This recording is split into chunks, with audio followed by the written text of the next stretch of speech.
I coveted this set of spice holders for probably 2 years before I bought it. I love, love, love to have things organized, but I just thought, really, this just seems like a waste of time and energy. But you know what? It is so not a waste.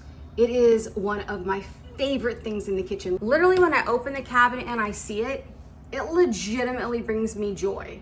I absolutely love it. It took me all together to do this about, I would say, probably 2.5 hours. I've had this thing for over a year now, and I've had absolutely zero complaints about it. On the front end, there was some work involved, but it was so easy and it went so fast. And you know what? As weird as it sounds, it was actually just relaxing. I put the things in here that I use most often, and I had some, like with the pepper, that were already in glass bottles. So I went ahead and used it and just put the labels over it. It comes with the labels, and these labels are so pretty. And you can alphabetize them so they're easier to find.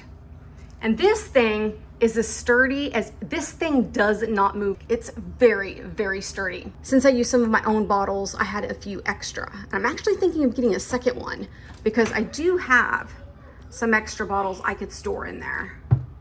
This is my #1 favorite kitchen product of all time. Best purchase for the kitchen I've ever got. It looks just fantastic. And it saves room. I had them all stacked in there. I could never find what I wanted. People were getting them out of order. This way someone gets out the oregano. No one gets out the oregano. Where's the garlic? Someone gets out the garlic salt. They use it. There's nowhere to put it but right here. Now these things over here, no one ever puts them back in the right place. I highly suggest these for anyone who likes to stay organized or just likes a neat looking kitchen or just wants something that brings them joy.